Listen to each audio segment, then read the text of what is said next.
Here we are, it's the third night, isn't it? Monday, Tuesday, Wednesday, it's the fourth night. Fourth Today's night. Thursday already. Is it already? Yes. And we've left Cape Town. We've done a, I don't know, about a 5-6 hour drive. Yep. About 500 kilometres. 500 kilometres. We're in the wine district. Yes. And we're virtually just having a stay overnight. The countryside. What do you think of the countryside?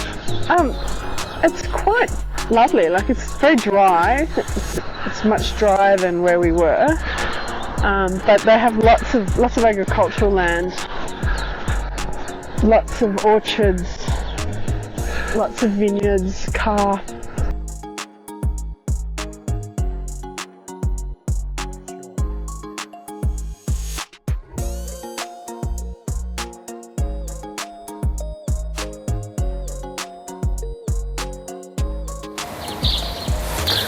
So today was a big travel day. We left Cape Town this morning at 8 o'clock and we drove for about an hour and 40 minutes before we stopped for a little morning tea break. Our biggest spirit that we drink here in South Africa is brandy. Well, we manufacture it ourselves. It's basically wine that's been double distilled into brandy. Same as cognac. We're not allowed to call it cognac. Separate themselves. You ask why? This is a new South Africa. You can live, work, and together, live together. There's no apartheid as such. But there's such big differences between the cultures. First of all, community, the coloured community, they speak Afrikaans as their home language. Black community speak Xhosa. So they don't really understand, but everyone speaks English. Okay, that's the one way we communicate, because we have to learn English. But the other things, the cultural differences. The coloured community is more a Christian-based belief system, you know, whereas the African cultures can be still lots of superstitions. They can still have many wives, they still buy their wives with cattle, they still have lots of traditions, lots of superstitions, so the culture is quite different. The sport they play, see, rugby posts over there on the left. Okay, the colour community generally play rugby, the black community generally play soccer. From the beginning, okay, let me start with the black community. Okay, the Gurni speaking people, or the Bantu. The Bantu people are not indigenous. They're not first people of Southern Africa. The Bantu people are migrants from Central Africa. West Africa, Central Africa. They came down the eastern side of Africa through Kenya into South Africa. They only arrived in Southern Africa in 1400. So they're not indigenous people to this part of the world. The indigenous people to this part of the world, or the first people, whatever you want to call them, are the Bushman people, the Bushmen. They are the African traditional Xhosa homeland. They're coming from 1,000 kilometers away to come and work here in the valleys as migrant labor, picking fruit, or manual labor, picking fruit, whatever they do on the farms. And then they stay. And then the government has to catch up to try and house those people. It's just impossible. In a small town like this, there's probably more workers than there are residents now in this town.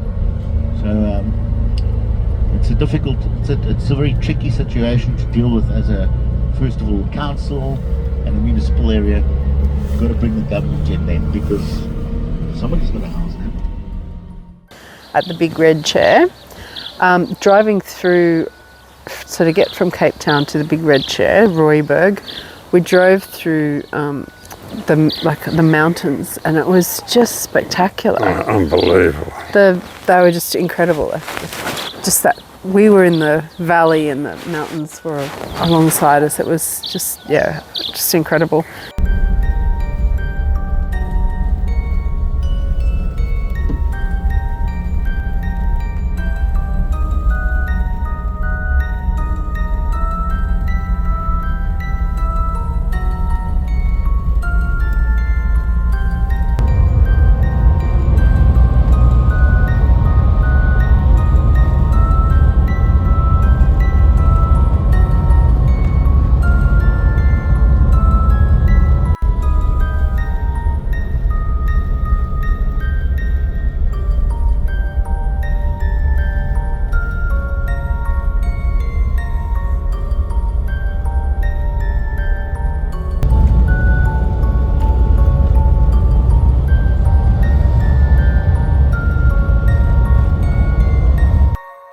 at Royberg, which is a winery in the Western Cape district, and it is quite stunning. It's a beautiful day today, and there's lots of vineyards. Stunning location, isn't it?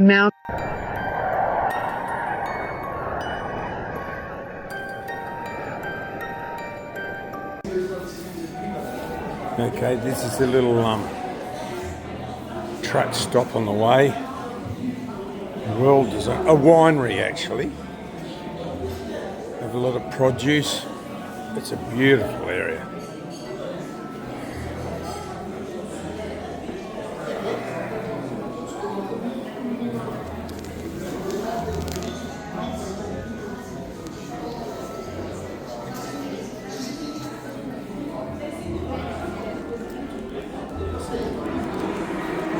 What are you getting there, Gay? Just a little water bottle.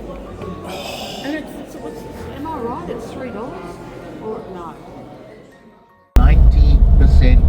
You do have some farmers that have these big machines, but 95%, everything is done by hand. Pruned, picked, planted, etc.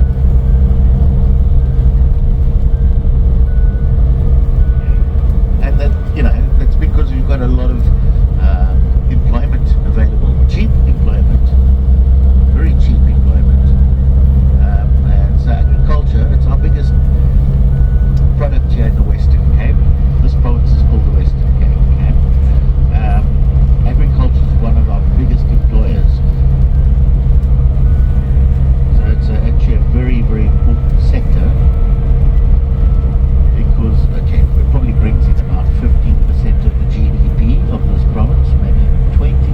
But the main thing is it's a very big employer, because we've got a lot of unskilled employment available, and it's important because it gives people jobs. They don't earn a lot, but at least they've got a job. At least they've got a purpose. They wake up in the morning, go to work, they get paid at the end of the week or at the end of the month. It keeps them busy.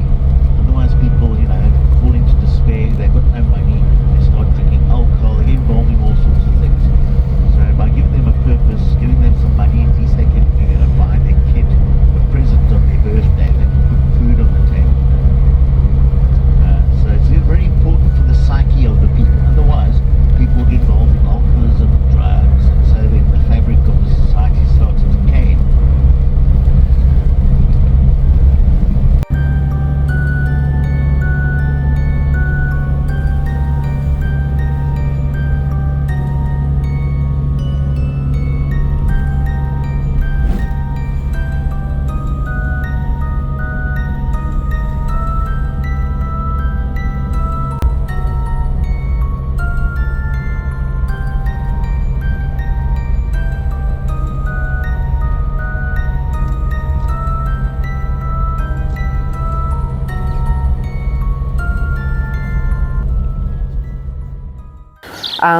We then drove a little bit further and had lunch. We stopped at the Country Pumpkin, not the bumpkin, the pumpkin, and had an included lunch there.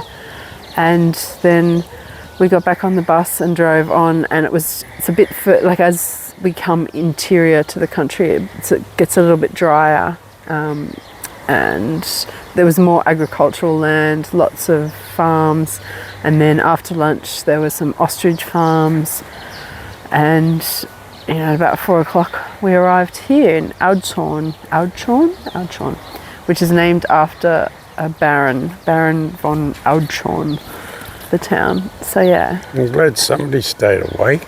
I missed all of that because I was asleep in the bus.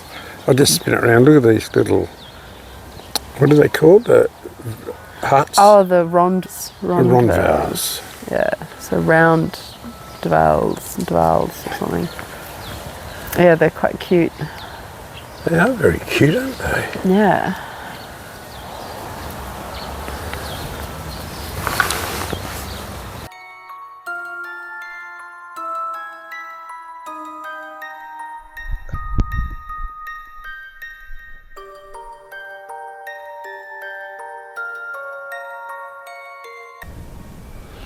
So if you like this video, give us a thumbs up, press subscribe, and we'll see you in the next one.